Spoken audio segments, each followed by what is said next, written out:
الرحمن الرحيم اللهم صل على سيدنا محمد وعلى آل سيدنا محمد وبارك وسلم وصل عليه. الحمد لله رب العالمين والصلاة والسلام على رسوله محمد وعلى آله وأصحابه أجمعين. أما بعد، فقد قال الله تبارك وتعالى في القرآن المجيد والفرقان الحميد: بسم الله الرحمن الرحيم. شهر رمضان الذي أنزل فيه القرآن. قال الله تبارك وتعالى في مقام آخر: إنا أنزلناه في ليلة القدر وما أدراك ما ليلة القدر. ليلة القدر خير من 1000 شهر. تنزل الملائكة والروح فيها بإذن ربهم من كل أمر. سلام هي حتى مطلع الفجر. صدق الله العظيم. محترم ومحتشم ناظرین و سامعین، السلام علیکم ورحمۃ اللہ وبرکاتہ ومغفرت۔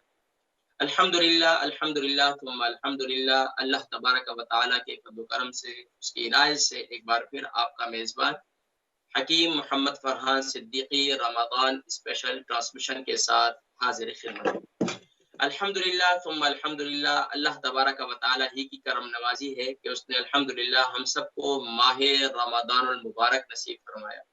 اور یقیناً ماہ رمضان المبارک یہ وہ بابرکت مہینہ ہے، یہ وہ عظیم مہینہ ہے جس کے لیے میرے اور آپ کے پیارے نبی حضرت محمد مصطفیٰ صلی اللہ علیہ وآلہ وسلم اپنی امت کو ماہ رجب سے ہی تعلیم دیا کرتے ہیں اور فرمایا کرتے کہ اے میرے امتیو، تم رجب سے ہی ماہ رمضان مبارک کی دعا کرو، اور دعا کرو اللہم بلغنا رمضان، یا اللہ تو ہمیں رمضان مبارک تک پہنچا دے، ہمیں رمضان مبارک نصیب فرما دے۔ اور سبحان اللہ، پھر پیارے کریم آقا علیہ السلام رمضان مبارک سے ایک ہفتہ پہلے، یعنی کہ رمضان مبارک کے شروع ہونے سے پہلے ہی آقا علیہ السلام صحابہ رضوان اللہ تعالی علیہم اجمعین کو جمع فرماتے اور آقا علیہ السلام فرماتے: اے میرے صحابہ، وہ مہینہ آ رہا ہے جس کی سبحان اللہ، جس میں اللہ تبارک و تعالی ہر عمل کے بدلے کو 70 گنا بڑھا دیتے ہیں۔ سبحان اللہ، نفل کا درجہ فرضوں کے برابر اور فرضوں کا بدلہ 70 فرضوں کے برابر، اور سبحان اللہ 70 گنا زیادہ۔ اور پھر سبحان اللہ، اللہ تبارک و تعالی اس میں اللہ نے ایک ایسی رات رکھی ہے کہ جو سبحان اللہ جس میں ایک رات کی عبادت لیلۃ القدر خیر من 1000 شہر، 1000 مہینوں کی عبادت سے بہتر۔ سبحان اللہ، دیکھیے رمضان مبارک ناظرین کرام، اللہ تبارک و تعالیٰ کی کیسی کرم نوازی ہے کہ الحمدللہ ہم سب کو اولہ رحمت، اس کا پہلے جو 10 دن ہے وہ ہمیں رحمت بھرے عشرہ وہ ہمیں ملا۔ اللہ تیری کرم نوازی ہے کہ تو نے ہمیں توفیق بخشی کہ ہم نے جو بھی نیک اعمال کر سکے ہم نے کیے اپنی طاقت و استطاعت کے مطابق۔ لیکن بہت سے ایسے لوگ ہیں جنہوں نے عشرہ رحمت کو بھی لایانی کاموں کے اندر اور فضولیات کے اندر اپنے وقت کو ضائع کر دیا، اور پھر اس سے وہ فائدہ نہیں اٹھا سکے کہ وہ اللہ کی رحمت کو اپنے دلوں کے دامن کے اندر سمیٹ نہ سکے۔ تو اللہ تبارک و تعالی نے فرمایا کہ اے میرے بندو آ جاؤ۔ میرے محبوب نے فرمایا سبحان اللہ وَأَوْسَطُهُ مَغْفِرَةٌ، اس کا جو درمیانی عشرہ ہے وہ مغفرت کا عشرہ ہے۔ آ جاؤ گنہگارو، آ جاؤ اپنے روٹھے ہوئے رب کو منا لو، آ جاؤ اپنے پالن ہار کو منا لو۔ وہ کہہ رہا ہے یہ مغفرت کے 10 دن ہیں، یہ معافی کے 10 دن ہیں، یہ جسٹ اونلی اللہ رب العالمین نے کہا کہ سب کے لیے معافی ہے، سب کے لیے معافی ہے۔ اول و اوسطہ مغفرت، اس کے درمیانی جو 10 دن ہیں یہ مغفرت کے ہیں۔ ناظرین کرام، وہ بھی گزر گئے۔ خوش نصیب ہے ایمان والے جنہوں نے ایسے کام کیے، ایسے اعمال کیے جس کی بدولت اللہ تبارک و تعالی نے سبحان اللہ، یقین ہے مجھے اللہ کی بارگاہ سے کہ اللہ رب العالمین نے انہیں مغفرت کے بھی پروانے نصیب فرمائے۔ اور سبحان اللہ، خوش نصیب ہے وہ اہل ایمان کہ ہم سب، کہ اللہ تبارک و تعالی نے ہم سب کو آخری عشرہ عتق من النار، جہنم سے آزادی کا عشرہ ہے۔ اللہ اکبر۔ نبی کریم صلی اللہ علیہ وآلہ وسلم پر نازل ہونے والی لاریب کتاب قرآن مجید فرقان حمید میں اللہ تبارک و تعالی ارشاد فرماتے ہیں کل نفس ذائقۃ الموت وانما توفون اجورکم یوم القیامہ فمن زحزح عن النار وادخل الجنۃ فقد فاز۔ ہاں، ہر ذی روح کو جو ہے وہ دنیا میں اسے موت کا ذائقہ چکھنا ہے، لیکن کامیاب کون ہوگا، ناکام کون ہوگا؟ کامیاب وہ ہوگا فمن زحزح عن النار، جو جہنم کی آگ سے بچا لیا گیا۔ فمن زحزح عن النار، جو جہنم کی آگ سے بچا لیا گیا، وادخل الجنۃ فقد فاز، اور وہ سبحان اللہ جنت میں داخل کر دیا، بس یہ کامیاب ہے۔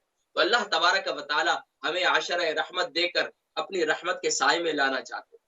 اللہ رب العالمین نے ہمیں مغفرت کا عشرہ دے کر ہمیں ہمارے دل و دماغ کو پاکیزہ کرنا چاہتے تھے، اور پھر سبحان اللہ ہمارے جسم اور روح کو پاکیزہ کرنے کے بعد ہمارے جسم کو بھی جہنم کی آگ سے بچانا چاہتے ہیں۔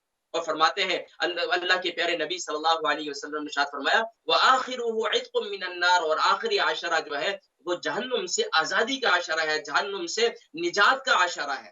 ناظرین کرام سبحان اللہ، دیکھیے ایک رات آتی ہے جسے شب برات کہتے ہیں، فرمایا کہ اس میں اللہ تبارک و تعالی بنو کلب کی بکریوں کے برابر جو ہے وہ لوگوں کو جہنم سے آزادی کا پروانہ نصیب فرماتا۔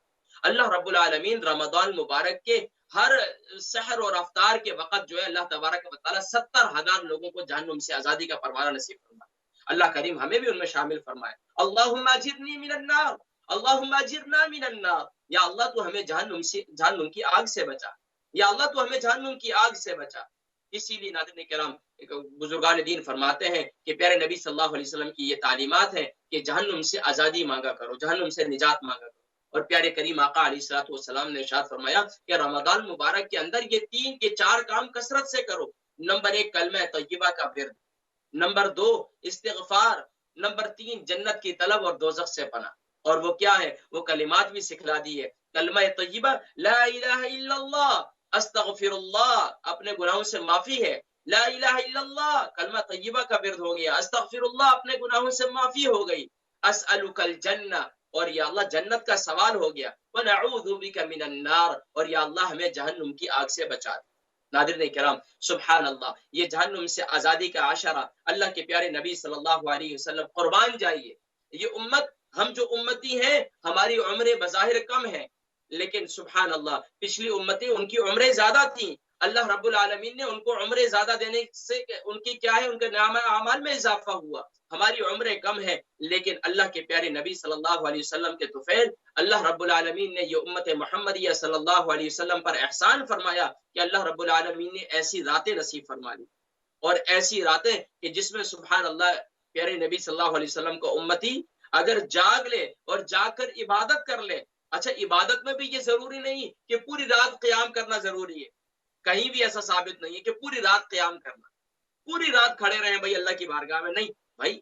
صحابہ کے بارے میں ہے، صحابہ رضوان اللہ تعالی علیہم اجمعین، ہر ایک کا اپنا ایک ذوق ہے، کسی کا تلاوت قرآن کریم کا ذوق ہے، کسی کے نوافل کا ذوق تھا، کسی کا سبحان اللہ دعاؤں کا ذوق تھا۔ صحابہ رضوان اللہ تعالی علیہم اجمعین، ایک صحابی رسول فرماتے ہیں کہ مجھے اس رات کے اندر سب سے زیادہ جو عمل پسند ہے وہ ہے اللہ کی بارگاہ میں مناجات کرنا، گریہ وزاری کرنا، اللہ کی بارگاہ میں دست دعا کو بلند کرنا، اللہ کو پکارنا، سبحان اللہ کثرت سے۔ اب بعض لوگ ہیں وہ اس رات کے اندر 100 رکعت نماز نفل پڑھتے ہیں، لیکن میں یہ کہتا ہوں کہ اگر آپ 2 رکعت نماز نفل پڑھتے ہیں اور ایسی 2 رکعت پڑھتے ہیں کہ اس کو خوب بنا کر پڑھتے ہیں، آپ کے دل کی دنیا بدلتی ہے، آپ کی دل کی دنیا میں وہ کیفیت پیدا ہوتی ہے کہ آپ اللہ سے آپ کا کنیکشن جو ہے وہ جو ہے مضبوط ہو جاتا ہے، آپ کے دل و دماغ کے اندر اللہ کا خوف طاری ہو جاتا ہے، اللہ کی محبت آ جاتی ہے، پیارے نبی صلی اللہ علیہ وسلم کی محبت آ جاتی ہے، اور آپ کو اپنا محاسبہ نفس کی توفیق مل جاتی ہے۔ یہ ناظرین کرام یاد رکھیے وہ ان 100 رکعات سے بہتر ہے کہ جو 2 رکعت آپ بنا کر پڑھتے ہیں، خوب تصورات میں جاتے ہیں، اور پھر اس کی بارگاہ میں 2 رکعت پڑھنے کے بعد سجدہ شکر بھی ادا کرتے ہیں، سجدہ توبہ بھی ادا کرتے ہیں، اور اپنی نئی زندگی کے آغاز کرنے کا ایک نیا عزم بھی کرتے ہیں۔ تو ناظرین کرام پھر ہے یہ مبارکباد کے مستحق۔ حضور نبی کریم صلی اللہ علیہ وسلم نے ارشاد فرمایا، صحابہ فرماتے ہیں ہم مسجد نبوی میں تھے، نبی کریم الحمدللہ اللہ تبارک و تعالی نے یہ سعادت نصیب فرمائی. آج بھی میں وہاں جب گیا اور ابھی واپسی ہوئی تو میں وہاں یہ منظر سوچتا رہا کہ صحابہ رضوان اللہ تعالی علیہم اجمعین کیسے نبی صلی اللہ علیہ وسلم کی صحبت میں بیٹھتے ہوں گے. یہاں سے ابو ہریرہ گزرتے ہوں گے, یہاں سے سیدنا عثمان غنی رضی اللہ تعالیٰ عنہ تشریف لاتے ہوں گے, یہاں سے سیدنا ابو بکر تشریف لاتے ہیں, وہاں سے سیدنا عبداللہ ابن عباس تشریف لاتے ہیں, وہاں سے تمام صحابہ جو ہے وہ کس انداز سے نبی صلی اللہ علیہ وسلم کی بارگاہ میں حاضر ہوتے تھے. یقین جانیے کہ میرے دل و دماغ کے اندر یہی اشعار گھومتے تھے. وہ کیا اشعار تھے؟ مسجد نبوی یہ تو بتا, مسجد نبوی یہ تو بتا کچھ, سما وہ کیسا پیارا ہوگا, صحن میں آقا بیٹھے ہوں گے, گرد اصحاب کا جھرمٹ ہوگا.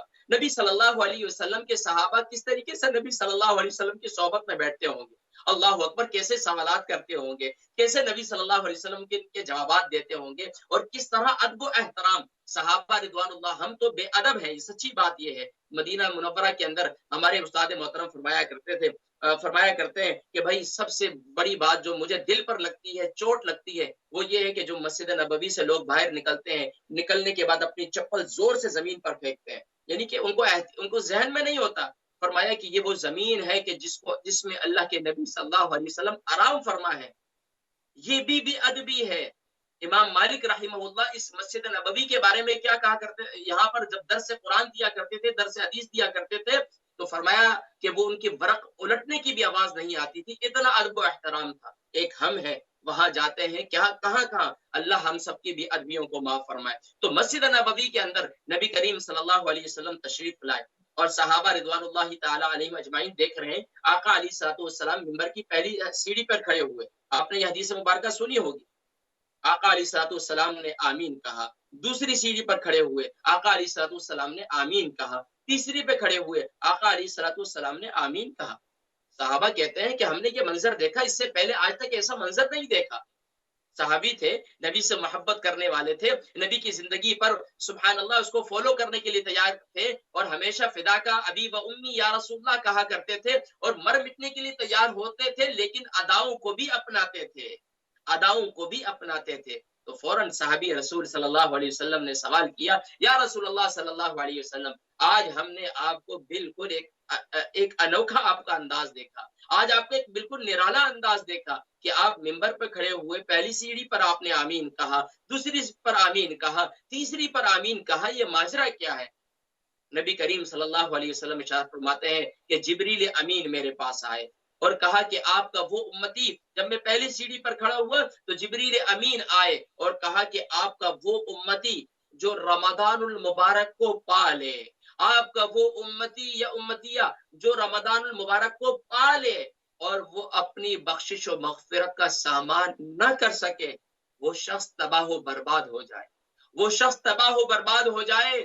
جبریل امین اسے بددعا دے رہے ہیں, جبریل امین ناگواری کے الفاظ ارشاد فرما رہے ہیں, اللہ کا پیغام پہنچا رہے ہیں, اور اللہ کے نبی صلی اللہ علیہ وسلم اس پر مہر ثبت فرما کر یہ بتلا رہے ہیں کہ آمین کہہ کر کہ ہاں ایسا ہی ہوگا. اللہ اکبر, کہ رمضان المبارک کو پا لیا اور اپنی بخشش و مغفرت کا سامان نہ کر سکے, تو ناظرین کرام کتنی بڑی محرومی ہے. تو اس لیے اللہ کے پیارے نبی صلی اللہ علیہ وسلم نے سبحان اللہ امتیوں کو یہ پیغام دیا, ارے 30 دن کوشش کرو اللہ کی خوب عبادت کر سکو.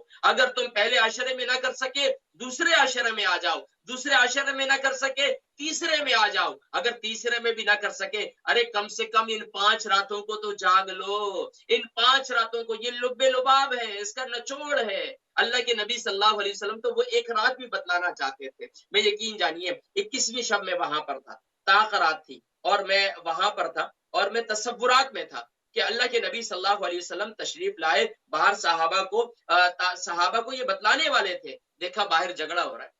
یہ جھگڑا کتنا ناپسند ہے, آپس میں لڑائی اور ناراضگی کس قدر ناپسند ہے. اللہ اکبر. تو یہ جو ہے اللہ کے نبی وہ درمیان میں رکاوٹ بن گئی, وہ سبب, اس سبب کی وجہ سے اللہ کے نبی صلی اللہ علیہ وسلم نے لوگوں کو نہیں بتلایا کہ شب قدر کون سی رات ہے.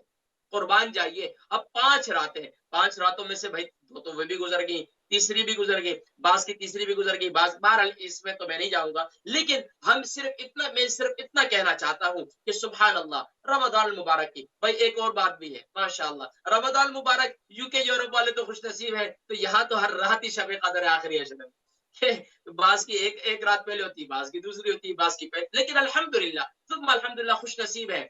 مجھے مولانا روم رحمۃ اللہ تعالی علیہ یا شیخ سعدی رحمۃ اللہ تعالی کا وہ قول بھی یاد آتا ہے، فرمایا ہر ایمان والے کی ہر رات شب قدر ہو سکتی ہے اگر وہ اس رات کی قدر کر لے، وہ اس رات کی قدر کر لے اور اس رات میں عبادت کر لے، اپنے رب کو راضی کر لے۔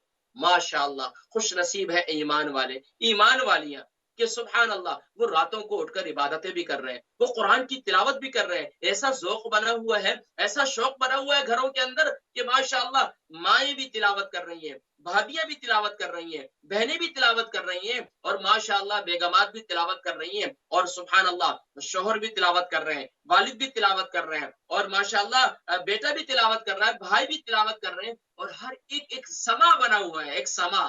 سبحان اللہ، یہ سما کہاں مل سکتا ہے؟ ناظرین کرام، اگر آپ ذرا غور کریں، میں آپ کو تھوڑا سا ایک بات سمجھانا چاہتا ہوں تزکیہ نفس کے حوالے سے۔ ہم بھی آج بھی میں اپنے بزرگان دین کی صحبت میں جانے کی کوشش کرتا ہوں، اپنے اساتذہ کی صحبت میں جانے کی کوشش کرتا ہوں، اور اپنی اصلاح کرنے کی کوشش کرتا ہوں، اور جب بھی میں وہاں جاتا ہوں تو تزکیہ نفس کے حوالے سے وہ 3 باتیں عرض کرتے ہیں، اور 3 باتیں یہ تزکیہ نفس کے حوالے سے بڑی مشہور ہے۔ تزکیہ نفس کسے کہتے ہیں کہ انسان دیکھیں اس وقت شیطان جو ہے وہ قید ہے، شیطان جو ہے وہ قید ہے، شیطان اب ہمارے ساتھ نہیں ہے، ہم کل اللہ کی بارگاہ میں یہ نہیں کہہ سکتے کہ یا رب العالمین کیا کریں، شیطان نے وسوسہ ڈال دیا تھا، شیطان نے ہمیں گمراہ کر دیا تھا، شیطان نے ہمیں جو ہے اس طرف مائل کر دیا تھا، نہیں، اللہ رب العالمین نے فرمایا اب تم ہو اور تمہارا نفس ہے، اب تم نے اس کی اصلاح کرنی ہے، 30 دنوں میں اس کی نہیں ماننی ہے، تم نے اس سے منوانی ہے۔ اب اس کے لیے منوانے کے لیے کیا ہے؟ بزرگان دین یہ جتنے اللہ والے گزرے ہیں ان کی صحبت میں جب بھی لوگ جایا کرتے تھے یہ ان کے نفس کی اصلاح کس طریقے سے کیا کرتے تھے، اور اسی کو قرآن کریم میں اللہ کریم نے جہادن کبیرہ کہا ہے کہ انسان اپنے نفس کی، یہ جو نفس امارہ ہے، یہ نفس جو ہے اس کی اصلاح کے لیے 3 کام کرنے پڑتے ہیں۔ فرمایا کہ پہلی بات کم خوردن، کم کھاؤ، دوسری بات کم خفتن، کم سو، اور پھر تو فرمایا کہ تیسری بات یہ ہے کم خفتن، کم سو، کم خوردن، کم گفتن، کم خفتن، یعنی کہ رمضان مبارک کے اندر یہ تینوں کام آسانی سے میسر ہو جاتے ہیں۔ سبحان اللہ، ایسا ماحول بن جاتا ہے۔ اب دیکھیں رمضان مبارک میں ہم کم کھاتے ہیں، وہ الگ بات ہے کہ ہم لوگ جو ہے افطاری میں اس کی کثرت پوری کر لیتے ہیں، ایسا نہ کیا کریں۔ رمضان مبارک میں کم کھائیں گے تو عبادتوں میں مزہ آئے گا، سچی بات میں آپ کو بتا رہا ہوں۔ میں حرمین میں گیا، سبحان اللہ، آپ یہ دیکھیں ان کا، آج میں یہ آخری عشر میں وہاں تھا تو میں نے وہاں معتکفین کو دیکھا کہ وہ ماشاءاللہ کیا کھا رہے ہیں۔ ایک چھوٹا ان کے پاس بریڈ ہوتا ہے، بریڈ ہوتی ہے چھوٹی سی براؤن بریڈ ہوتی ہے، اور اس کے اندر وہ کلونجی بھی ہوتی ہے، سونف بھی ہوتی ہے، بڑی مزیدار۔ اچھا اس کے ساتھ انہوں نے ایک یوگرٹ کا پیکٹ ہوتا ہے اور چند کھجوریں ہوتی ہیں، اور بس وہ ان کا افطار ہوتا ہے، وہ ان کی سحور ہوتی ہے۔ اور یقین جانیے کوئی پیٹ میں بادی نہیں ہے، کوئی طبیعت میں گرانی نہیں ہے، اور کوئی ماشاءاللہ عبادت کے اندر صبح سے بیٹھے ہوئے ہیں، ماشاءاللہ زہر تک جو ہے وہ ماشاءاللہ عبادتوں میں مصروف ہے، قرآن کی تلاوت میں، وضو کی حاجت ہی نہیں۔ ہاں چھوٹے پیشاب کی حاجت ہوتی ہے، چلے جاتے، لیکن میں نے یہ دیکھا ہے ایسی کیفیت کا شکایت کون کرتے ہیں کہ جو زیادہ کھاتے ہیں، افطاری میں بے احتیاطی کرتے ہیں۔ بہرحال وہ ایک الگ ٹاپک ہے، اس پر تو میں نے کئی ایسے پروگرامات بھی ریکارڈ کرائے اور وہ آپ تک پہنچے ہوں گے، لیکن اصل بات یہ ہے کہ رمضان مبارک کے اندر اگر آپ اپنی زندگی کو بدلنا چاہتے ہیں، آپ رمضان مبارک میں اپنی زندگی میں چینج لانا چاہتے ہیں، دیکھیں ناظرین کرام، یہ تو ذہ نصیب کی بات ہے نا، اللہ نے مجھے اور آپ کو رمضان مبارک نصیب فرمائے، کہاں ہے ہمارے وہ پیارے جو ہمارے ساتھ پچھلے سال تھے؟ وہ آج نہیں ہے، آج وہ قبروں میں۔ آج اللہ نے مجھے اور آپ کو موقع دے دیا، نہ جانے زندگی میں پھر آئندہ سال یہ رمضان نصیب ہوتا یا نہیں ہوتا۔ تو پیارے نبی صلی اللہ علیہ وسلم کی تعلیمات کو اگر سامنے رکھتے ہیں تو ہمیں اپنی زندگی کے اس رمضان مبارک کو یادگار رمضان بنانے کی کوشش کرنی ہے۔ اب دیکھیں جو گزر گئے وہ تو آ نہیں سکتے، اس کے لیے ہم اللہ کی بارگاہ میں توبہ طائب ہیں۔ اب کرنے والے کاموں کی طرف ہم آ جاتے ہیں۔ پہلے ہم نے تھوڑا سا میں نے ایک خلاصہ جو ہے وہ رمضان مبارک کے حوالے سے تھوڑی فضیلتیں اور تھوڑی سی اس پر گفتگو کی۔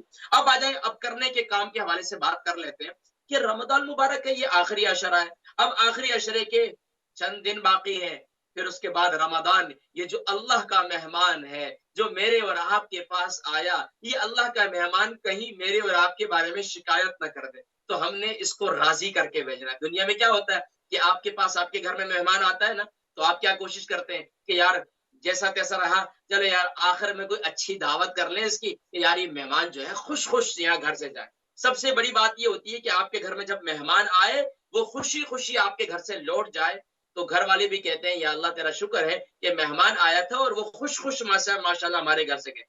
تو اسی طریقے سے یہ اللہ کا مہمان بعینہ بلا تمثیل و تشبیہ، یہ اللہ کا مہمان میرے اور آپ کے پاس آیا، ہر اہل ایمان کے پاس آیا، یہ اللہ کا مہمان آیا، اس کو ذہن میں تصور میں لائیں، بار بار غور کریں، یہ اللہ کا مہمان ہمارے پاس آیا، ہم نے اس کا کیا اکرام کیا، کیا احترام کیا، کیا نہ کیا ہر ایک اپنے بارے میں واقف ہے، لیکن اگر کیا تو دونوں ہاتھ سے سلوٹ، اگر نہ کیا تو فکر کرنے کی ضرورت، یہ چند دن اور چند قیمتی لمحات باقی ہیں، ان میں خوب اللہ کی بارگاہ میں گریہ وزاری کر لیں۔ اب اس کے لیے کیا کرنے والے کام ہے؟ بھائی سب سے پہلی بات ہم نے جو کرنے والے کام ہے کہ ان اوقات کو ہم نے مینج کرنا ہے ٹائم ٹیبل بنا کر۔ اللہ کے نبی صلی اللہ علیہ وآلہ وسلم کے بارے میں ہے، سیدہ اما عائشہ صدیقہ رضی اللہ تعالی عنہا ہماری ماں، میں 17 رمضان مبارک بدر میں بھی گیا، مجھے اللہ کی بڑی کرم نوازی ہوئی، یقین جانیے کہ مجھے اتنا سکون دل نصیب ہوا کہ اللہ نے میری زندگی میں رمضان مبارک مجھے نصیب فرمایا حرمین میں۔ پھر اس کے بعد میری یہ خواہش تھی کہ میں بدر جو ہے، بدر 17 رمضان مبارک مارکہ بدر، اس کو میں تصور میں لاؤں کہ 17 رمضان مبارک تھا، آج سے 1400 سال پہلے، 1500 سال پہلے، اور اس وقت یہ کیسا منظر ہوگا۔ آج تو موٹر وے پر گاڑیاں جاتی ہیں اور آپ کو تقریباً جو ہے وہ 150 میل کا سفر مدینے سے وہ آپ کو طے کروا دیتی ہیں، لیکن تصور کریں کہ گرمی کے دن سخت پیاس، پانی کا نہ ملنا، کیسا منظر تھا، میں اس کو تصور میں جا رہا تھا۔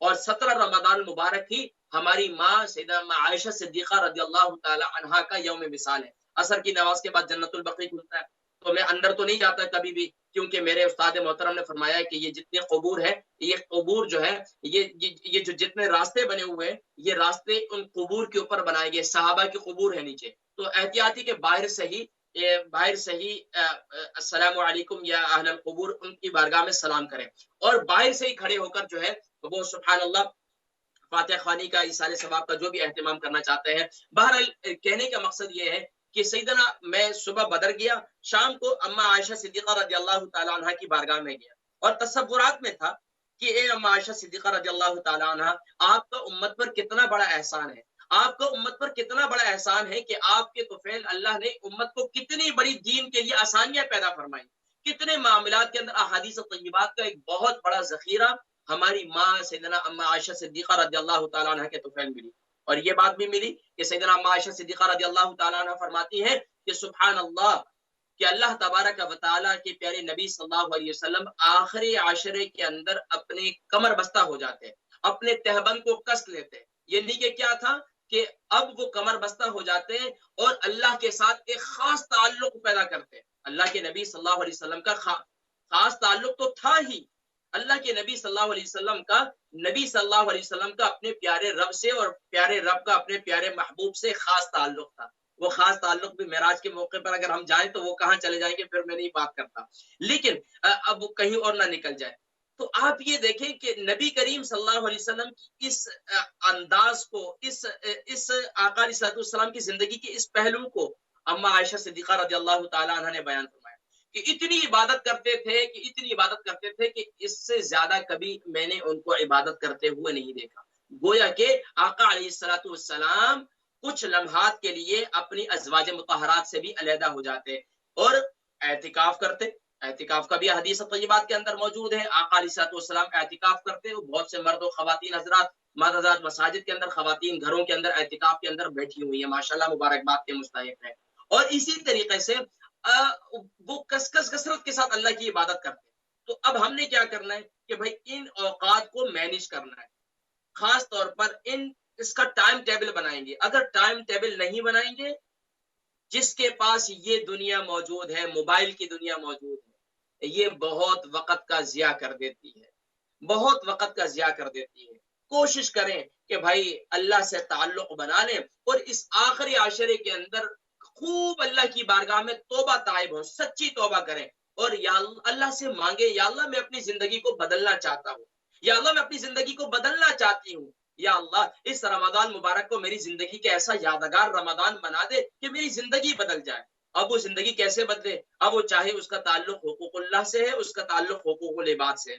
نبی کریم صلی اللہ علیہ وسلم کی زوجہ ہماری ماں سیدنا عائشہ صدیقہ رضی اللہ تعالیٰ عنہ فرماتی ہیں کہ یا رسول اللہ صلی اللہ علیہ وسلم اگر میں شب قدر کو پالوں تو کون سی دعائیں کروں، کون سی مناجات کروں؟ فرمایا یہ دعا کرو، اللہم انک عفو کریم تحب العفو فاعف عنی۔ اگر ہم سب مل کر دعا کر رہے ہیں فاعف عنا کہیں گے تو یہ دعا کریں، اور اس کے ساتھ فرمایا کہ اس رات کے اندر بزرگان دین کے معمولات دیکھتے ہیں تو صدقہ و خیرات کی کثرت ہے، ساری چیزیں۔ ایک موقع پر نبی کریم صلی اللہ علیہ وسلم فجر کی نماز کے بعد تشریف لائے، فرمایا کہ آج رات کس نے صدقہ کیا؟ صدقے سے مراد صحابہ تو کرتے ہی تھے صدقات، لیکن فرمایا کہ کس نے جو ہے اپنی عزت کا صدقہ کیا؟ یعنی کہ کیسا صدقہ کیا کہ صحابی رسول صلی اللہ علیہ وسلم نے نبی صلی اللہ علیہ وسلم سے یہ سنا کہ رمضان مبارک کے اندر خوب صدقہ و خیرات کرو، اس آخری عشرے کے اندر ہر وہ عمل کرو اور خاص طور پر طاق راتوں میں خاص عمل کرو۔ اب طاق رات تھی، صحابی رسول صلی اللہ علیہ وسلم مفلس تھے، ان کے پاس بظاہر کچھ بھی نہیں تھا، تو فرمانے لگے اللہ کی بارگاہ میں آئے، یا رب العالمین میرے پاس تو کچھ بھی نہیں ہے، میں کیا تیری بارگاہ میں صدقہ کروں؟ کہا اچھا یا رب العالمین میں تیری بارگاہ میں یہ صدقہ کرتا ہوں کہ مجھے جس نے جو بھی تکلیف پہنچائی ہے، جس نے مجھے جو بھی میری عزت کو داؤ پر لگایا، یا اللہ آج میں ان سب کو بھی معاف کرتا ہوں۔ اللہ کو یہ ادا، ان کے صدقے کی یہ ادا اتنی پسند آئی کہ اللہ کے نبی صلی اللہ علیہ وسلم فجر کی نماز کے بعد تشریف لا رہے ہیں اور فرما رہے ہیں کہ آج کی رات بھائی کس نے صدقہ کیا ہے، اس کا صدقہ اللہ کی بارگاہ میں قبول ہو گیا، اور وہ تھا وہ یہ صحابی رسول۔ تو ہم نے اپنی زندگیوں کو بدلنے کے لیے ایک رخ کو اختیار نہیں کرنا۔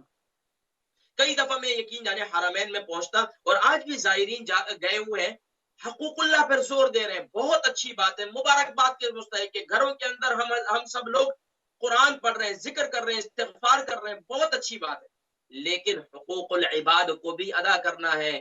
بیوی ہے، بد کلام ہے، بد زبان ہے، اپنے شوہر کی فرمانبرداری سیکھنی ہے۔ شوہر ہے، بد کلام ہے، بد زبان ہے، اپنی بیوی کے حقوق سیکھنے ہیں۔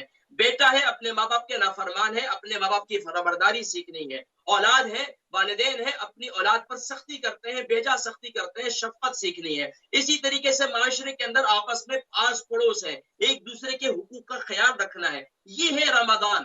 رمضان کا یہی تو مقصد ہے کہ بھائی اپنا محاسبہ نفس کرو، حاسبو قبل ان تحاسبو، اپنا محاسبہ کرو قبل اس کے کہ تمہارا حساب لیا جائے۔ تو ناظرین کرام، رمضان المبارک میں جو کرنے کے کام ہے، ہم نے اپنی جو آخری دن باقی ہیں، آخری لمحات باقی ہیں، ان لمحات کو قیمتی ایسے بنانا ہے کہ ہم نے اس کو مینج کرنا ہے۔ اور سب سے پہلے سب سے آسان بات اگر آپ کر سکے تو میں یقین سے کہہ سکتا ہوں کہ میری اور آپ کی زندگی بدل جائے گی۔ وہ کون سا کام ہے، وہ کیسے کرنا ہے، ناظرین کرام انشاءاللہ ہم اس کا ذکر کریں گے بریک کے بعد۔ اور یہ ایک ایسا کام ہے اگر آپ نے اس کو سن لیا تو مجھے یقین ہے کہ کم سے کم اگر آپ کی زندگی میں بہت زیادہ تبدیلی نہ آئی تو آپ خود کچھ نہ کچھ خود بھی محسوس کریں گے کہ الحمدللہ میری زندگی کا یہ رمضان یادگار رمضان بن گیا۔ لیکن وہ بنے گا کیسے، اس کے لیے میں ذکر کروں گا۔ ایک بریک کی طرف جانا ہے اور بریک سے واپسی پر آپ کی جستجو کو برقرار رکھنا ہے، آپ کے شوق اور لگن کو برقرار رکھنے کے لیے چلتے ہیں ایک مختصر سے بریک کی طرف، اور بریک سے واپسی پر انشاءاللہ العزیز ہم ذکر کریں گے کہ نبی کریم صلی اللہ علیہ وسلم کی وہ کون سی تعلیمات ہیں اگر ان کو اختیار کر لیا جائے جس سے ہماری زندگی بدل جائے گی، جس سے صحابہ کی، اولیاء کی، تابعین کی، تبع تابعین کی زندگیاں بدلی، وہ کون سے کام ہیں انشاءاللہ ان کا ذکر کریں گے ناظرین کرام ایک مختصر سی بریک کے بعد۔ لیکن ناظرین کرام میں آپ سے یہی کہوں گا کہ خدا را آپ ان لمحات کو، اور کئی ایسے گھرانے بھی موجود ہیں لیکن یعنی کہ جوان بچے ہیں اور وہ بھی عبادتوں، وہ روزے بھی نہیں رکھ رہے، اس پہ ہم ذکر کروں گا۔ چلتے ہیں ایک مختصر سی بریک کی طرف اور بریک سے واپسی پر انشاءاللہ رمضان اسپیشل ٹرانسمیشن جاری۔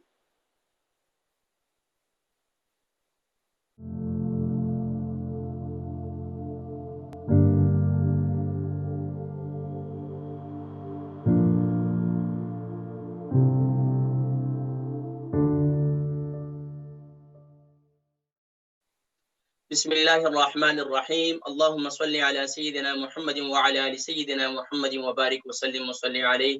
جی ناظرین کرام، آپ دیکھ رہے ہیں اسلام چینل اردو، اور اسلام چینل اردو کی جانب سے رمضان اسپیشل ٹرانسمیشن پیش کی جا رہی ہے. اس کا مقصد یہی ہے کہ عوام الناس اور اہل ایمان کے ذوق اور شوق کو برقرار رکھنا. ظاہری بات ہے، جب کسی چیز کی فضیلت اور اہمیت معلوم ہوتی ہے تو انسان کی جستجو، شوق، لگن جو ہے وہ برقرار رہتا ہے اور بڑھتا چلا جاتا ہے.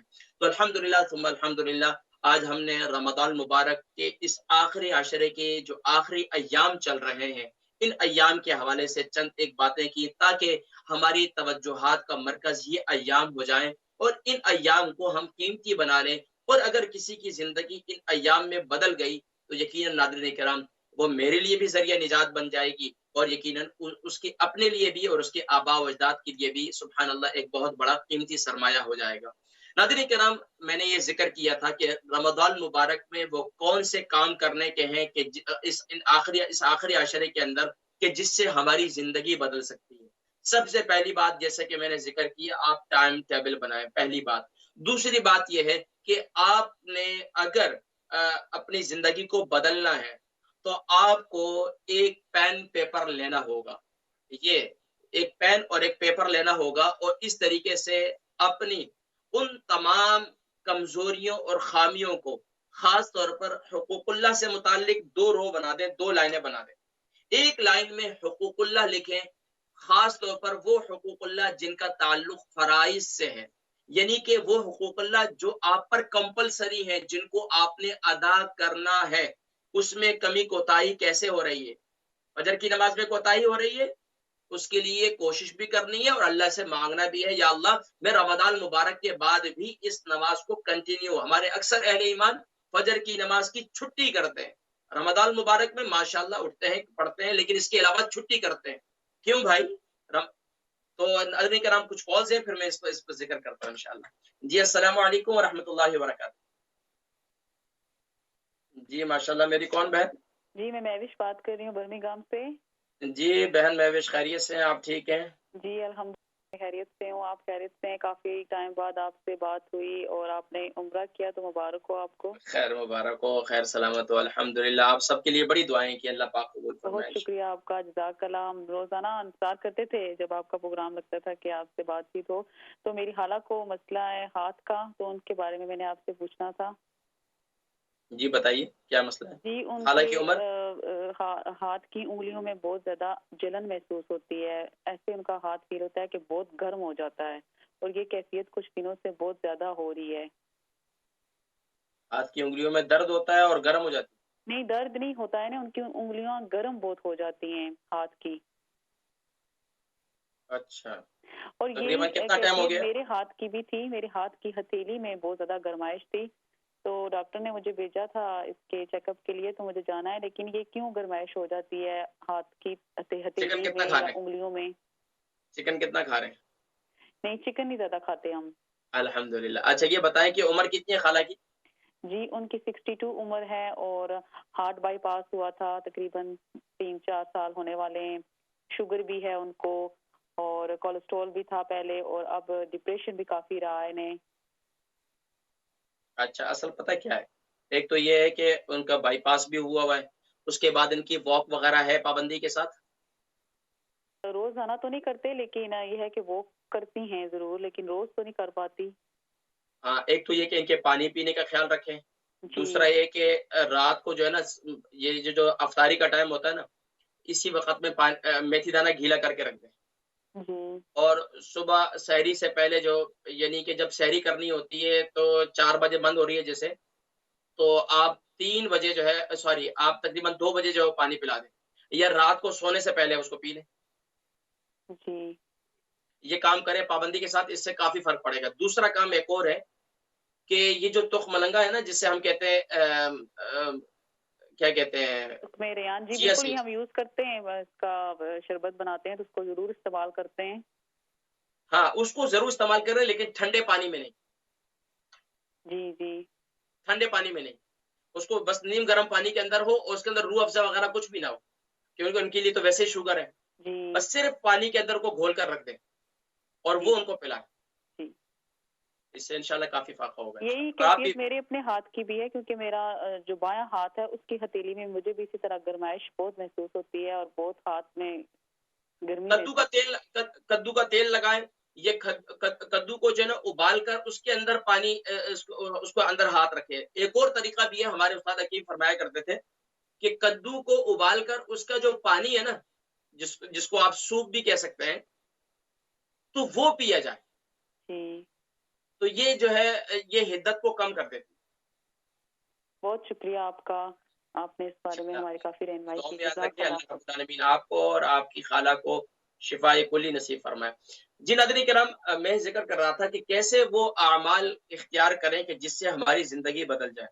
تو پہلے تو یہ ہے کہ رمضان مبارک کے اس آخری عشرے کا ہم ٹائم ٹیبل بنائیں. دوسرا یہ ہے کہ 2 لائنیں بنائیں ایک پیپر کے اوپر، اس میں ایک طرف لکھیں حقوق اللہ اور ایک طرف لکھیں حقوق العباد.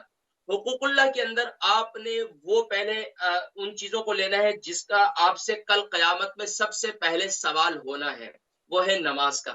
تو نماز کے معاملے میں جو کوتاہی ہے اس کو تو پہلے قضا نمازوں کی ادائیگی بھی ہم نے کرنی ہے، لیکن پہلے ہم نے یہ کرنا ہے کہ ہماری اگلی نمازیں قضا نہ ہو رمضان کے بعد. پہلے تو یہ کوشش کرنی ہے. اب اس میں جو زیادہ نمازیں قضا ہوتی ہیں تو اس کے لیے زیادہ کوشش بھی کرنی ہے اور اس کو بدلنے کی کوشش بھی کرنی ہے اور اللہ سے مانگنا بھی ہے. ایک بات، ان 5 نمازوں کو اس طریقے سے مینج کرنا ہے. دوسرا یہ ہے کہ آپ حقوق اللہ کے اندر آپ کا جو دوسرا مسئلہ ہے وہ یہ ہے کہ آپ کے پاسٹ ہے، آپ نے پچھلے کتنے حقوق اللہ کے اندر کہاں کہاں کون سی کوتاہیاں کی ہیں، خاص طور پر آپ کی کتنی نمازیں قضا ہوئی ہیں. دوسری بات ہوگی. تیسری بات آپ نے یہ کرنی ہے کہ آپ نے حقوق اللہ کے اندر آپ کے اوپر جو روزے فرض تھے، آپ نے روزے فرض، بہت سے نوجوان ہیں یقین جانیے اللہ کی پناہ، ماں باپ آج اولاد کی خاطر ہار چکے ہیں، بیویاں اپنے شوہروں کے سامنے ہار چکی ہیں. وہ کہتے ہیں کہ ہمیں کھانا پکا کر دو رمضان مبارک کے اندر. کیسے معاشرے کے اندر ہم جی رہے ہیں؟ ایسے بھی لوگ ہیں. اللہ کریم ہدایت عطا فرمائے. تو ہم نے یہ بھی کوشش کرنی ہے کہ اگر ہمارے ذمے کوئی اگلے روزے ہیں تو ان کو ہم نے ادا کرنا ہے، روزوں کو رکھنا ہے. روزے فرض ہیں، یہ حقوق، یہ حدود اللہ ہے، ان کے کسی بھی لحاظ سے ان کو نہیں چھوڑنا ہے. اچھا ایک اور بات پھر یہ ہے کہ آپ کے جو نماز یعنی آپ کے جو روزے قضا ہو گئے، ان روزوں کے قضا کی آپ نے کس طرح، جوان کے لیے فدیہ نہیں ہے، فدیہ اس کے لیے ہے جو شیخ فانی ہے یا کسی کو ایسا مرض ہے جس سے شفا یابی ناممکن ہے، تو اس کے لیے پھر یہ ہے کہ آپ کو فدیہ دینا ہوگا. لیکن باقی جو ہے حدیث مبارکہ ہے فرمایا کہ اگر کوئی شخص ایک روزہ رمضان مبارک کا چھوڑے اور وہ ساری زندگی بھی روزے رکھے تو پھر بھی وہ رمضان مبارک کی اس روزے کی وہ فضیلت اسے حاصل نہیں ہو سکتی. لیکن فرمایا کہ جو ایک مہینہ ایک روزہ چھوڑے گا اسے 2 مہینے لگاتار متواتر اسے روزے رکھنے. اور یہ کتنی بڑی، کیوں کہ یہ ایک حقوق اللہ ہے، اس کے اندر معافی نہیں ہے. اچھا اس کے علاوہ آپ آ جائیں، اب یہ تو نماز روزہ، اسی طرح زکوٰۃ ہے. بہت سے لوگ ہیں زندگیاں گزر گئی زکوٰۃ نہیں ادا کی. بھائی سونا پڑا ہوا ہے، پیسے ہی نہیں ہے، بس سونا بیچے کون، سونا سنارے کے پاس لے کے جائیں گے کہیں بھائی کوئی کچھ اور ہی نہ ہو جائے. تو اب سونا تو لانا بھی کوئی، یہ بھی ایک مسئلہ بنا ہوا ہے کہ کس کے پاس لے کے جائیں، کیسے وزن کرائیں، کیسے بیچیں. گھر کے اندر میاں بیوی ہیں، بزرگ ہو چکے ہیں تو اب ان کے بس کی بات نہیں ہے. کئی ایسے ہیں جن کے سوالات مجھ تک پہنچے، وہ کہتے ہیں کہ 10 سال کی زکوٰۃ نہیں ادا کی. میرے شوہر زندہ تھے اس وقت تو انہوں نے کہا کہ زکوٰۃ ادا کر دیں گے، لیکن کرتے کرتے جو ہے 10 سال گزر گئے. اب وہ دنیا سے رخصت ہو گئے تو اب میں یہ چاہتی ہوں کہ میں زکوٰۃ ادا کر لوں. کیسے زکوٰۃ ادا کروں مجھے بتلائیں. تو کئی ایسے لوگ ہیں جنہوں نے کئی سال کی زکوٰۃیں ادا نہیں کی. تو یاد رکھیے زکوٰۃ بھی ادا کریں. فرمایا کہ جو شخص یہ چاہتا ہے اس کا مال بڑھے، اس کے مال میں بڑھوتری ہو، تو فرمایا کہ وہ زکوٰۃ کو صحیح ادا کرے. اگر اہل ایمان آج صحیح طور پر زکوٰۃ ادا کر لے تو ہمارے معاشرے کے اندر سے یہ غربت کا خاتمہ ہو جائے. ہم ایک اندازے کے مطابق UK یورپ میں اگر ہم ایک اندازہ کر لیں تو کم سے کم بھی ماشاءاللہ ہر گھر کے اندر ہر خاتون کے پاس جو ہے وہ 10 تولہ سونا موجود. کتنی خواتین جو ہے باقاعدہ اس کا حساب کر کے اپنی زکوٰۃ دیتی ہیں. اسی طریقے سے کتنے لوگ ہیں جن کے پاس کتنی سیونگ موجود ہے، بس ایک اندازے کے مطابق دے دیتے، صدقہ و خیرات کر رہے ہیں. تو یہ بھی ایک اہم بات ہے. اس کے علاوہ حج فرض ہے. اگر حج فرض تھا اور حج ادا نہیں کیا تو اب نیت کر لیں کہ انشاءاللہ یا رب العالمین آنے والا سال جو آنے والا حج ہے اس میں حج بیت اللہ کی ادائیگی کروں گا اور کروں گی. ہمارے لوگ ہیں پیسہ بہت ہے مصروف ہے کام کام کام کام کام. میں کہتا ہوں کہ اگر واقعتاً ہم جو ہے دنیا کے اندر مادیت ہے نا مادی چیزیں ایسی ہیں کہ جو انسان کو اپنی طرف مائل کرتی ہیں تو اس میں انسان کے دل کے اندر اس کی محبت پیدا ہوتی ہے. جب محبت پیدا ہوتی ہے تو انسان اللہ سے کٹ جاتا ہے اللہ کے احکام سے کٹ جاتا ہے. تو میں تو یہ کہتا ہوں کہ ہر ایک اہل ایمان کو نا رمضان المبارک کے اندر اگر اس کو توفیق ملے تو حج یعنی کہ یہ چھوٹا حج بھی ہے. نبی کریم صلی اللہ علیہ وسلم نے ارشاد فرمایا کہ جس نے رمضان مبارک میں عمرہ کیا گویا کہ اس نے میرے ساتھ حج کیا. نہیں تو کم سے کم حج بیت اللہ کی سعادت یعنی کہ ہر سال کم سے کم بھی جب آپ کو چھٹیاں میسر ہو تو حرمین طیبین ضرور حاضر ہوں کہ انسان کے دل کی پاکیزگی ضرور ہوتی ہے. اس کے علاوہ آپ نے باقی صدقات و خیرات کیا کرتے ہیں کیا نہیں کرتے کیسی زندگی گزاری ہے کہ آپ نے اب تک جو آپ کی عمر ہو چکی ہے 40 سال ہے 25 سال ہے 40 سال ہے 50 سال ہے 60 سال ہے آپ نے کون سا ایسا کام کیا ہے جس پر آپ کو اور آپ جانتے ہیں اور آپ کا رب جانتا ہے اور اس پر آپ کو فخر ہے اور آپ کو یقین ہے کہ انشاءاللہ العزیز میرا رب وہ جانتا ہے میرے اس کام کو اور انشاءاللہ وہ میرے لیے ذریعہ نجات بنے گا. یہ ضرور سوچئے اللہ نے زندگی دی ہے قرآن کریم میں وَأَنفِقُوا مِمَّا رَزَقْنَاكُمْ مِنْ قَبْلِ أَنْ يَأْتِيَ أَحَدَكُمُ الْمَوْتُ فَيَقُولَ رَبِّ لَوْلَا أَخَّرْتَنِي إِلَىٰ أَجَلٍ قَرِيبٍ فَأَصَّدَّقَ وَأَكُن مِّنَ الصَّالِحِينَ وَلَن يُؤَخِّرَ اللَّهُ نَفْسًا إِذَا جَاءَ أَجَلُهَا وَاللَّهُ خَبِيرٌ بِمَا تَعْمَلُونَ. اللہ رب العالمین فرماتے ہیں وَأَنفِقُوا مِمَّا رَزَقْنَاكُمْ جو کچھ ہم نے تمہیں دیا اسے خرچ کرو من قبل ان یأتی احدکم الموت اس سے پہلے تم میں سے کسی کو موت آ جائے اور پھر وہ اللہ کی بارگاہ میں جائے اور کہے فاصدق واکم من الصالحین میں صدقہ کر دوں میں خیرات کر دوں میں تیرے فی سبیل اللہ تیرے راستے میں خرچ کر دوں واکم من الصالحین اور نیکوکاروں میں سے ہو جاؤں. اللہ کریم فرماتے ہیں وَلَن يُؤَخِّرَ اللَّهُ نَفْسًا إِذَا جَاءَ أَجَلُهَا جب کسی کی موت کا ہم فیصلہ کر دیتے ہیں دوبارہ اس کو زندگی یہ والی زندگی نہیں دیتے.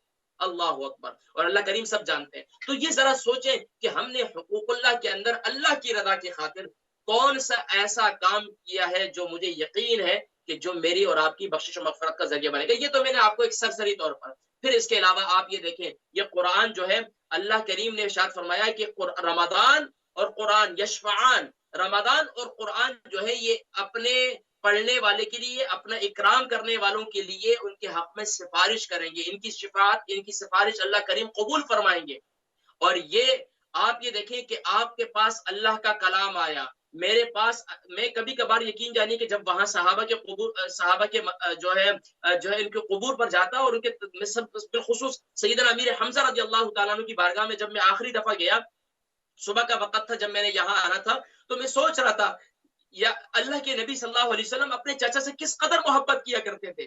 ان کی جسد اطہر کے 11 ٹکڑے کیے گئے بخاری کے اندر موجود ہے پورا واقعہ. سیدنا مصعب بن عمر کتنی بڑی قربانیاں دی گئی ناز و نعیم میں پلے صبح جو مہنگا ترین جوڑا پہنتے تھے شام کو نہیں پہنتے تھے شام کو پہنتے تھے صبح نہیں پہنتے تھے. اسلام کی خاطر کتنی بڑی قربانیاں دی کہ جب ان کی شہادت ہوئی تو اس کے بعد کیا معاملہ ہے کہ کفن کا کپڑا پورا نہیں ہو رہا. یہ کس کے لیے قربانیاں دی؟ یہ دین کی آبیاری کے لیے قربانی دی. یہ اللہ کے نبی کے دین کو باقی رکھنے کے لیے قربانیاں دی. صحابہ نے سبحان اللہ یہ کس لیے قربانیاں دی؟ تو آج یہ دین جو ہے میرے اور آپ کے پاس تیار ہے. یہ ہمیں ایک سونے کے تھال میں ہمیں ملا ہوا ہے. ہمیں اس دین کی آبیاری کے لیے ہم نے کوئی کوشش نہیں کی.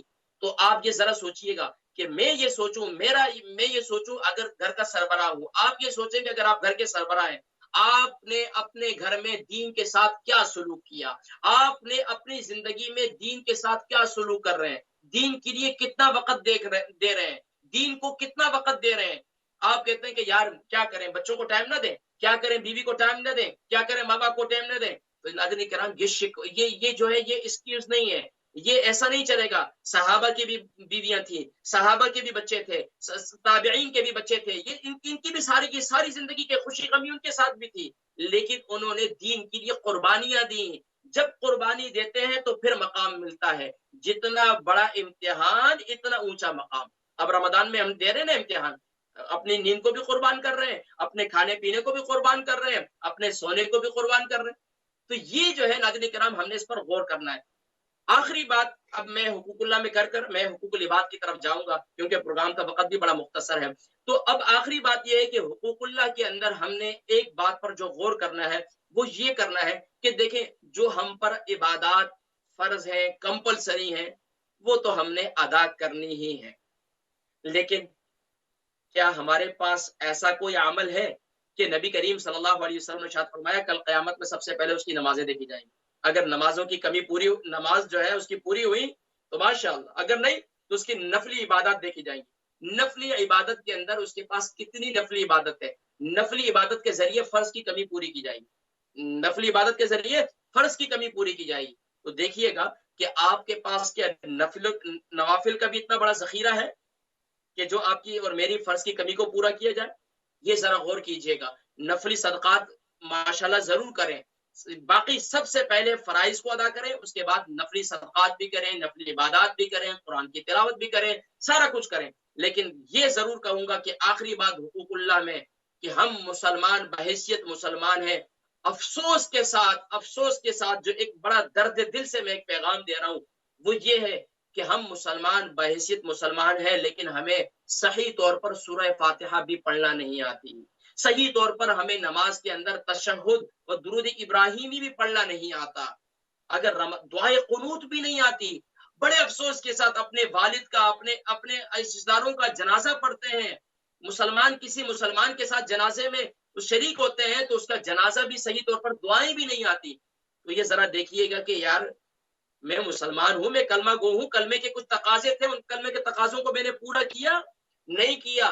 تو سوچوں، اللہ سے مانگوں یا اللہ اس رمضان مبارک میں یہ عہد کرتا ہوں کہ انشاءاللہ میں اپنی صورتوں کو بھی درست کروں گا، میں اپنی نماز جنازہ کو بھی سیکھوں گا، اپنی نماز کو بھی درست کروں گا. کیا میں نے کبھی یہ سیکھا کہ میرا رکوع درست ہے یا نہیں ہے، میرا سجدہ درست ہے یا نہیں ہے، میرا قیام درست ہے یا نہیں ہے؟ بس نمازیں پڑھے جا رہے ہیں. کس طریقے سے نماز پڑھنی چاہیے، نماز کا حق کیا ہے، نماز وہ کیا نماز ہے جس کے بارے میں اللہ کریم نے قرآن کریم میں ارشاد فرمایا ان الصلاۃ تنہی عن الفحشاء والمنکر، کہ نماز بے حیائی سے، بری باتوں سے، برے کاموں سے روکتی ہے. آج تو ہم سب نمازیں پڑھ رہے ہیں کہ لیکن ہماری نماز ہمیں بے حیائی سے نہیں روک رہی، ہمیں برے کاموں سے نہیں روک رہی، ہمیں ہماری زندگی کو نہیں بدل رہی. تو کیا وجہ ہے؟ ہماری نماز وہ نماز نہیں بن رہی، تو ہم نے اس نماز کو بنا کر پڑھنے کے لیے کوشش کرنی ہے. وہ کیسی نماز تھی جو زندگیوں کو بدلتی تھی؟ تو ہم نے اس کے لیے ذرا کوشش کرنی ہے. بس یہ آخری بات ہو گئی. اب چلتے ہیں تھوڑا سا حقوق العباد کی طرف.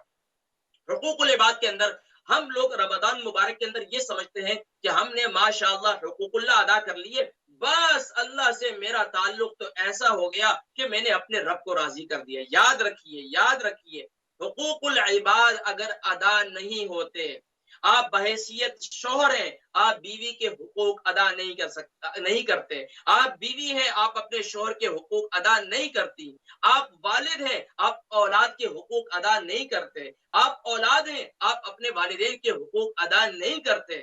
اسی طریقے سے آپ آس پڑوس میں ایک دوسرے کے ساتھ رہتے ہیں، ایک دوسرے کے حقوق ادا نہیں کرتے اور اسی طرح خاندان میں ایک دوسرے کے حقوق ادا نہیں کرتے. حتیٰ کہ میرے اور آپ کے پیارے نبی صلی اللہ علیہ وسلم نے ارشاد فرمایا مسلمان پر 5 حقوق ہیں، حق المسلم علی المسلم 5، یعنی کہ وہ 5 حقوق کیا ہمیں معلوم ہے؟ وہ تو عام مسلمانوں کے حقوق ہیں. بھائی یہاں تو حق تلفیاں ہو رہی ہے گھروں کے اندر، روزہ رکھ کر جو ہے لڑائی جھگڑے ہو رہے ہیں بیوی کے ساتھ. بھائی تم نے آج جو پکوڑے نہیں بنائے، آج سموسے نہیں بنائے، آج یہ نہیں بنایا، آج ہماری کن معاملات میں جھگڑے ہو رہے ہیں؟ بھائی اپنے نفس کی بھوک کی خاطر یار کیا کر رہے ہیں ہم لوگ، کدھر جا رہے ہیں؟ تو اس لیے ہمیں کم سے کم یہ غور کرنا چاہیے. یار ایک چھوٹی سی بات پر میں نے بیوی کو کتنا برا بھلا کہا، میں نے ایک بیوی یہ سوچے میں نے ایک چھوٹی سی بات پر اپنے شوہر کے ساتھ کتنی بدتمیزی اور بد اخلاقی کی. اولاد سوچے کہ میں نے اپنی امی کے حقوق کو، اپنی امی کے حکم کو کس طرح ٹالا. قرآن کریم میں تو یہ حکم ہے اف ولا تنہرہما وقل لہما قولا کریما. اسی طریقے سے آس پڑوس والے تھوڑی سی بات ٹک ہوئی، کہیں شور شرابہ ہوا، دوسرے پڑوسی کو تکلیف ہوئی، ہمیں اس چیز کا احساس ہی نہیں ہے، اس سے کبھی معافی مانگ لیں. اسی طریقے سے یہ سارے معاملات ہیں جس پر ہماری توجہ نہیں ہے. کیوں نہیں ہے؟ ہم صرف عبادت سمجھتے ہیں حقوق اللہ کی ادائیگی کو. تو ہمارے معاشرے کے اندر یہ کانسیپٹ بھی غلط ہے کہ ہم اگر اللہ کی رضا کو حاصل کرنا چاہتے ہیں تو ہمیں دونوں کو ساتھ میں لے کر چلنا ہوگا. تو ہمارے معاشرے کے اندر تو یہ کانسیپٹ ہے کہ حقوق اللہ ہی عبادت ہے، یہ غلط ہے. حقوق العباد بھی عبادت ہے اور بہتر افضل عبادت. تو اس لیے ناظرین کرام اب اس کے بھی ہم نے حقوق کو دیکھنا ہے. سب سے پہلے کیا میرا اپنی امی کے ساتھ حسن سلوک ٹھیک ہے؟ اگر زندہ ہے تو میں نے ان سے معافی مانگنی ہے اور ان کی بارگاہ میں حاضر ہو کر اپنی نئی زندگی کے عزم کے لیے ان سے دعائیں بھی کروانی ہے. اور امی جی آئندہ کے بعد ابو جی میں اپنی زندگی کو بدلوں گا اور آئندہ کے بعد میں آپ کے حقوق کی ادائیگی کروں گا. جہاں کہیں بھی میری کمزوری ہو مجھ سے مت خوف کھائیے گا. آج کئی جگہوں پر والدین جو ہے اپنی اولاد کی تربیت کیوں نہیں کر پا رہے؟ وہ ڈرتے ہیں بیٹا ناراض نہ ہو جائے, وہ ڈرتے ہیں بیٹی ناراض نہ ہو جائے. ہم کوئی بات کریں گے تو یہ اب وہ اس عمر کے اس حصے میں پہنچ جاتے ہیں کہ ان کے اعصاب کے اندر اتنی طاقت نہیں ہوتی, وہ بات کرتے وہ ڈرتے ہیں, جھجکتے ہیں. کئی بچہ کوئی وہ دل کے اندر ان کی باتیں موجود ہوتی ہیں. تو اس لیے امی اپنی امی ابو سے کہیں امی جی آپ ضرور میری اصلاح کریں, آپ ضرور ابو جی میری اصلاح کریں. خوش نصیب ہیں وہ اولادیں جن کے والدین زندہ ہیں اور وہ ان کی خدمت کر کے جنت کو حاصل کر رہے ہیں. یقین جانیے دنیا کے بڑے کسی مولوی صاحب کے, امام صاحب کے, قاری صاحب کے آپ کتنے فرمانبردار ہیں, آپ اپنے ماں باپ کے فرمانبردار نہیں ہیں. آپ ان سے اچھی بات نہیں کرتے, ان سے حسن سلوک نہیں کرتے. اللہ کو آپ کی کسی کی رسپیکٹ کی ضرورت نہیں ہے. اللہ کو آپ کی کسی عبادت کی ضرورت نہیں ہے. آپ کسی کی اتنی بڑی رسپیکٹ کر رہے ہیں. آپ کے گھر میں آپ کی جنت ہے. آپ اگر ان کی وہ راضی ہے تو جنت ہے, اگر ناراض ہے تو جہنم ہے. اسی طریقے سے بیوی ہے, شوہر کے حقوق ادا کرنے ہیں. شوہر کے حقوق بہت زیادہ یو کے اندر, یورپ کے اندر آج طلاق کا ریشو کس طرح قدر بڑھ رہا ہے. Rights rights rights. ہاں ضرور ہے یہ بات کہ شوہر کو بھی یہ چاہیے کہ وہ اپنی بیوی کے حقوق ادا کرے, لیکن اگر شوہر حقوق ادا نہیں کرتا کیا تو بیوی بھی اس کے حقوق ادا نہیں کرے گی؟ نہیں, بیوی کو یہ چاہیے کہ وہ اپنی طرف سے حق تلفی نہ ہونے دے. لیکن شوہر کو بھی ہم یہ اس طرح نہیں چھوڑیں گے کہ بھائی تم نے جو حقوق ادا نہیں کیے تم بری ذمہ ہو. نہیں, اب بہت سے لوگ ہیں کہ جن کی سلیم الفطرت ہوتے ہیں, جن کی طبیعت کے اندر سوچنے سمجھنے کی, معاملہ فہمی کی صلاحیت ہوتی ہے. بعض لوگ ہوتے ہیں ان کی سمجھنے کے اندر سوچنے سمجھنے کی صلاحیت نہیں ہوتی اور وہ کیا کرتے ہیں اپنے آپ کو عقل اسکول سمجھتے ہیں. اب جیسے میں یہاں ٹی وی میں بیٹھا ہوں اور میں اپنے آپ کو سمجھتا ہوں کہ یار میں جو بات کر رہا ہوں بالکل پرفیکٹ ہے, یہ غلط ہے. یہ کہیں کمزوری ہو سکتی ہے, کہیں کمی رہ سکتی ہے. تو مجھے یہ چاہیے کہ اگر کسی نے اچھی بات کہہ دی تو مجھے اس کو قبول کر لینا چاہیے. آج ہمارے معاشرے کے اندر جو گھر کے سربراہان ہیں وہ یہ سمجھتے ہیں کہ یار میں شوہر ہوں, میں جو بات کرتا ہوں میری بات مانی جائے گی, کیوں کہ میں میں جو ہے صحیح کہہ رہا ہوں, اور بیوی کہتی ہے کہ میری بات مانی جائے گی. تو وہاں آج کا کیا کیا صورت حال ہے, تو یہ بھی اس پر غور کرنے کی ضرورت ہے. بہرحال بیوی اگر اپنے شوہر کی نافرمان ہے, یاد رکھیے اس کی کوئی عبادت اللہ کی بارگاہ میں مقبولیت کا شرف حاصل نہیں کر سکتی. اسی طریقے سے اگر وہ فرمانبردار ہے تو سبحان اللہ, جنت اس کی حدیث مبارکہ ہے, جنت کے 8 دروازوں میں سے جس سے چاہے وہ داخل ہو جائے گی. فرمایا کہ آسمان پر اڑنے والے پرندے بھی اس کے لیے دعا کرتے ہیں اور اس زمین کی سمندر کی تہہ میں مچھلی بھی اس کے لیے دعائیں مغفرت کرتی ہیں. تو خوش نصیب ہے وہ بیوی جو اپنے شوہر کی فرمانبردار ہے. اسی طرح شوہر اگر وہ اپنی بیوی کے معاملے میں حدیث مبارکہ او ما ملکت قرآن کریم میں او ما ملکت ایمانکم وعاشروہن بالمعروف, خواتین کے ساتھ حسن سلوک کا معاملہ کرو. یہ بائی فصلی کی پیدائش ہے, ان کے ساتھ نرمی کو سیدھا کرنے کی کوشش نہیں کرو. سیدھا کرنے سے مراد یہ نہیں خواتین سمجھے کہ اب ہم تو ٹیڑھی ہیں, ہم تو سیدھی نہیں ہو سکتے. نہیں, اس کا مطلب یہ ہے ان کے تھوڑے ناز و نخرے جو ہے وہ رہتے ہیں. آپ کو اگنور کرنا چاہیے کہ آپ کی بالکل یہ کچھ بھی نہ بولیں.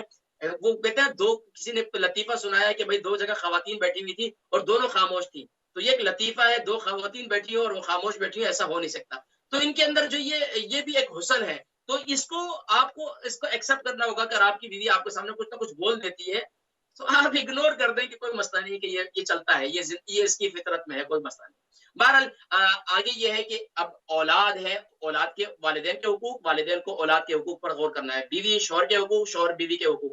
اسی طریقے سے آس پڑوس ہیں, اسی طرح رشتے دار ہیں. آپ کا کسی سے ناراضگی ہے, آپ کے دل میں کسی کے لیے بھی کینہ ہے, کینہ بغض ہے, آپ کسی کو ایک اچھی نظر سے نہیں دیکھتے, آپ اپنے آپ کو ہر چیز میں بہتر سمجھتے ہیں, پرفیکٹ سمجھتے ہیں, یہ بہت گندی, یہ ایک سمجھے ایک انسان کے اندر کی ایک بہت گندگی ہے. اس کے لیے ایک تو کوشش کرنی ہے. اب اس کے لیے آپ نے اللہ سے مانگنا ہے, یا اللہ اگر میری یہ عادتیں تو درست کر دے, حقوق اللہ میں بھی اور حقوق العباد میں بھی, یا اللہ میں تیرا شکر ادا کروں گا. یقین جانیے کہ اگر اس کے تہ میں جائے تو بہت لمبی لسٹ بن سکتی ہے, لیکن صرف میں آپ کو کہوں گا کہ اگر آپ انہی باتوں پر غور کر لیں اور انہی باتوں کو اپنا لیں تو انشاءاللہ العزیز مجھے یقین ہے کہ یہ رمضان میری اور آپ کی زندگی کا یادگار رمضان بن جائے گا. اللہ تبارک و تعالی ہم سب کو جو ہم حقوق اللہ میں کوششیں کر رہے ہیں، ہم حقوق العباد میں حقوق اللہ میں اپنے رب کو راضی کرنے کی کوشش کر رہے ہیں، دن میں روزہ رکھتے ہیں، رات کو قیام کرتے ہیں اور جتنی اذکار کرتے ہیں،